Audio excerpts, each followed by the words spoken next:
அந்த நடிகையையும் கிட்டத்தட்ட ஒரு ஆன்மீக சொற்பொழிவாளர் அப்படிங்கிற மாதிரி தான் அறிமுகப்படுத்துனாங்க.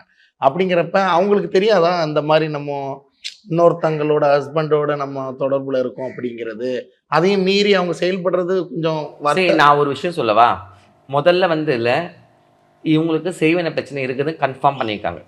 அது அவரே சொல்லிட்டார். செய்வன பிரச்சனை இருக்கும் பொழுது நீங்களாம் நினைக்கிறீங்க இவங்க வந்து தான் செஞ்சுருப்பாங்க. கண்டிப்பாக கிடையாது. இந்த செய்வனை இன்னைக்கு பண்ணிக்க மாட்டாங்க, எப்போ பண்ணியிருப்பாங்க. அது இப்போ வேலை செய்ய ஆரம்பிச்சுக்குது. அது வேலை செய்ய என்ன ஆகும்னா குடும்பத்தை தான் ஃபஸ்ட்டு பிரிக்கும். ஸோ குடும்பத்தில் இருக்கிற நல்லது கெட்டது கஷ்டம் நஷ்டம்லாம் அதிபரத்துமே ஆகிடும். அப்போ கணவன் மனைவிக்குள்ள பிரச்சனை ஆகும். சம்மந்தம் நடுவில் உதவிக்கு வந்தவ தான் அவள். இன்னொரு நடிகை வந்து அவங்க உதவிக்கு தான் வந்தாங்க. ஆனால் உதவிக்கு வந்தவங்களே இன்றைக்கி இப்போ அபாரமாக வந்து மக்கள் வந்து இந்த மாதிரி வந்து ஒரு ஒரு விஷயத்தை தலைமையில தூக்கி போட்டு நல்லா புரிஞ்சுங்க. இன்றைக்கி கணவன் மனைவி பிரிஞ்சிருக்காங்க. அவருக்கு உடம்பு சரியில்லை.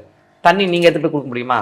இல்லை நாட்டுக்கு கடவுள் வந்து அந்த இடத்துல யாரோ ஒருத்தர் பணிவிட செய்யறதுக்கு ஒருத்தவங்க நியமனம் பண்ணிக்கிறாங்க. உண்மையா இல்லையா? கரெக்ட் தானே? அப்போ அந்த டைமில் அவருக்கு வந்து அந்த அம்மா சுவாமி ஒரு குரு ஸ்தானம்.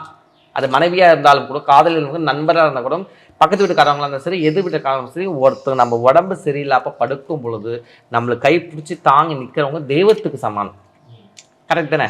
அதை வந்து இவ்வளோ கொச்சப்படுத்துறது என்ன நாயக்கம்? நாளைக்கு இதை பார்க்கும் பொழுது இல்லை மக்கள் என்ன நினச்சிக்கோங்க, ஐயோ நம்ம யாருக்கும் உதவி செய்யக்கூடாது, உதவின்னு செய்யப்போ நம்மளுக்கு இதை மாதிரி தான் அவன் சொல்கிறேன்னு நினைப்பாங்க.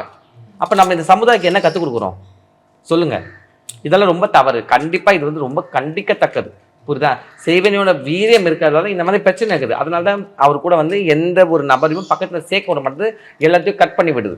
புரியுது? அவங்களுக்கு குடும்பத்தை ஃபஸ்ட்டு கட் பண்ணி வச்சு, ரெண்டாவது உதவிக்கு போனவங்களை கட் பண்ணி வச்சு, ரெண்டாவது அவர் உடம்புல வந்து சம்மந்தமான நோய் நொடிகளை வர வச்சு. ஸோ இதெல்லாம் வந்து செய்வனோட அறிகுறிகள் தான். ஸோ இதெல்லாம் வந்து அவர் வந்து கிளியர் பண்ணால் பழைய இதை விட நல்ல ஒரு டாப் ஹீரோவாக வருவார். வெற்றியாளரை விதைக்கும் மண் எஸ்என்எஸ், வெற்றியாளரை உருவாக்கும் மண் எஸ்என்எஸ், வெற்றியின் மண் எஸ்என்எஸ். SNS institutions Kovai.